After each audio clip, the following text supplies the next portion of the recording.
Hare Krishna, welcome you all in the Bhagavad Gita class.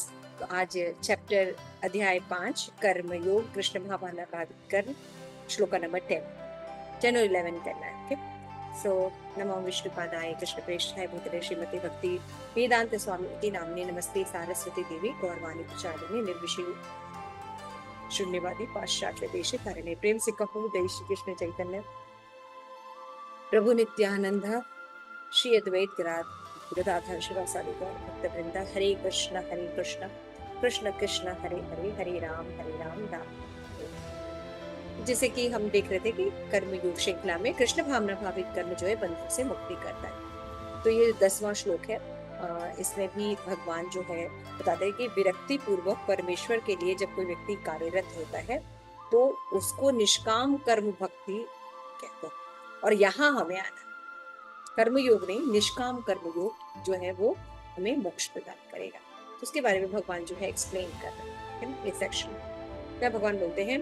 ब्रह्मणि आभास कर्माणि संगमम कृता करोति यह लिप्यन्ते न सह पापेन प्रश्न पत्रम एवं अवम भसा। तो जो व्यक्ति अवम भसा यानी जल के द्वारा, अम्बु बोलते ना, अम्बु संस्कृत को जल। तो जो व्यक्ति कर्म फलों को परमेश्वर को समर्पित करके आसक्ति रहित होकर अपना कर्म करता है यानी निष्काम कर्म करता है ना, तो वो क्या होता है? समस्त कर्म फलों से अप्रभावित है ना। यानी अकर्म जब व्यक्ति करता है तो कोई रिजल्ट नहीं आता। क्लियर हो क्या? और इसका एग्जाम्पल क्या दिया है? जैसे कमल जो है जल में रहता है लेकिन वो उससे अस्पृश्य। उसी तरह से भौतिक जगत में रहकर हम बिना कर्म के नहीं रह सकते। इन कर्म करते हुए भी बंधन नहीं लगता जब हम भक्ति युक्त करते। यहाँ पे ब्रह्मणी शब्द कृष्ण भावना मित्र है। शिवपाद लिख रहे हैं, शिवपाद की जाए। ये भौतिक जगत प्रकृति से विभक्त है, इसे प्रधान भी संज्ञा है। आप सब जानते हैं भगवद गीता भागवतम में बताया गया कि जब सृष्टि अव्यक्त रहती है तो प्रधान के रूप में है ना, जब व्यक्त होती है तो फिर इन्हीं चीजों में प्रवेश होता है आत्मा का, परमात्मा का, फिर आपस में इंटरेक्शन है ना। तो जब तक इंटरेक्शन नहीं होता तो प्रधान की स्टेज होती है। तो वो स्टेज क्या होती है? ब्रह्मणी यानी भगवान। क्लियर है? तो हमें बता रहे हैं कि जब भौतिक जगत 3 गुणों में समग्र अभिव्यक्त होता है तो प्रधान की संज्ञा नहीं करती है। यानी तस्मात् एत ब्रह्मा नाम रूप च जायते। यानी बताया कि जितनी भी योनियां हैं ये प्रकट है और जगत की प्रत्येक वस्तु ब्रह्मा की विभक्ति और यद्यपि कार्य भिन्न भिन्न रूप में प्रकट होता है किंतु तो भी वे कारण से भिन्न है। ईशोपनिषद में भी कहा गया कि सारू वस्तु परब्रह्म या कृष्ण से संबंधित है ना। अतएव केवल उन्हीं की है जो भली भांति जानता है वो भगवान कृष्ण की ओर जुड़ जाता है और भगवान को स्वामी मान लेता है और अपने आप को अंश के रूप में रहकर उनकी निष्काम भक्ति करता है।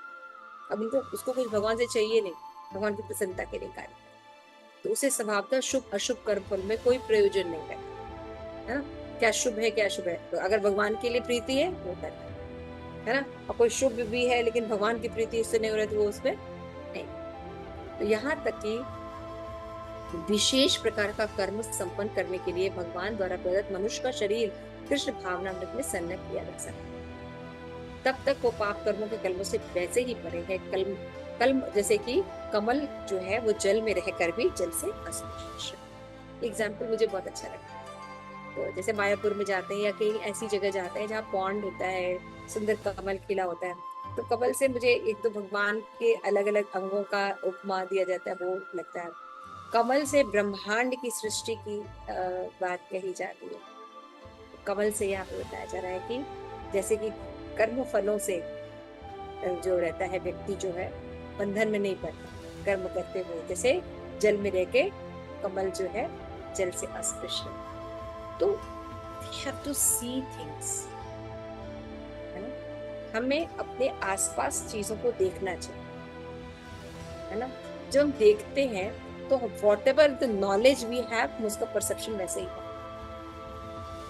जब हमें आध्यात्मिक ज्ञान भरने लगेगा तो फिर हमारा परसेप्शन भी सब चीजों को देखने का अलग अलग होगा। तो आप अगर एक कमल को भी देख रही हैं तब भी आप कृष्ण भावना भावित हो सकते हैं।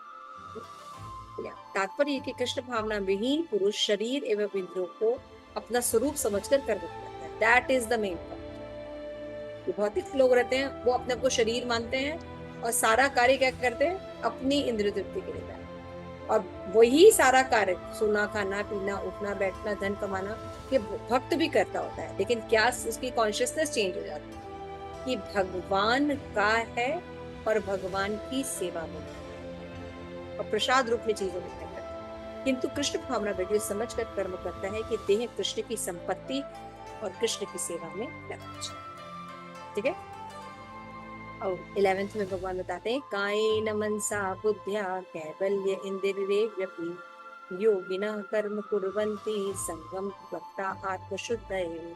भगवान कहते हैं कि योगी जन जो होते हैं आसक्ति रहित होकर शरीर मन बुद्धि और इंद्रियों के द्वारा भी केवल शुद्धि के लिए कर्म करते हैं, है ना। तो यहाँ पे भगवान फिर बता रहे हैं कि देखो अर्जुन, कर्म करना हम कभी भी बंद नहीं कर सकते, कर्म हमें करना ही पड़ेगा, है ना। तो शरीर मन और बुद्धि तथा इंद्रियों के द्वारा जो शुद्धि के लिए हमें कर्म करना ही पड़ेगा। तो अगर करना ही है तो हमें योगी बनना चाहिए। ठीक है। दार्शनिक विवाद कहते जब कोई कृष्ण भावना वृत्त में कृष्ण की इंद्रिय के लिए अपने शरीर मन और बुद्धि और इंद्रियों के द्वारा कर्म करता है तो भौतिक कलमश से मुक्त रहता है। ये बहुत इंपॉर्टेंट लाइन। तो सूक्ष्म शरीर से कर्म करें, स्थूल शरीर से कर्म करें, कहीं से भी कर्म, है ना। जब उसके अंदर कॉन्शियसनेस कृष्ण भावना भावित होती है तो उसको बंधन मुक्त कर देती है। कृष्ण भावना भावित के कार्य में भौतिक फल प्रकट नहीं होता क्योंकि अकर्म हो जाता है ना। और बाकी लोग कर्म या विकर्म करते हैं, दोनों ही बंधन। अतः सामान्य रूप से सदाचार कहे जाने वाले शुद्ध कर्म कृष्ण भावनामृत में रहते हुए सरलता से संपन्न किए जा सकते हैं। ऐसा नहीं कि ऐसे जो बात बताई जा रही है तो पहले कहीं सतयुग में किया जाता था, नहीं। अकर्म हम अभी कलयुग में भी कर सकते हैं ना। क्या भगवान भक्ति रसामृत सिंधु में बताते हैं ऋषि रूप गोस्वामी, यस्य ये हरे दासे कर्मणा मनसा गिरा निखला स्व वास्तव जीव मुक्त सा उच्यते। अपने शरीर मन और वाणी से कृष्ण भावना में कर्म करना व्यक्ति संसार से मुक्त रहता है, भले ही वो तथाकथित अनेक भौतिक कार्यों में क्यों न व्यस्त। क्लियर हो गया। अकर्म की स्थिति तो उसे अहंकार नहीं देता क्योंकि उसे विश्वास नहीं रखता कि भौतिक शरीर है वो भौतिक शरीर है या ये शरीर उसका है ना।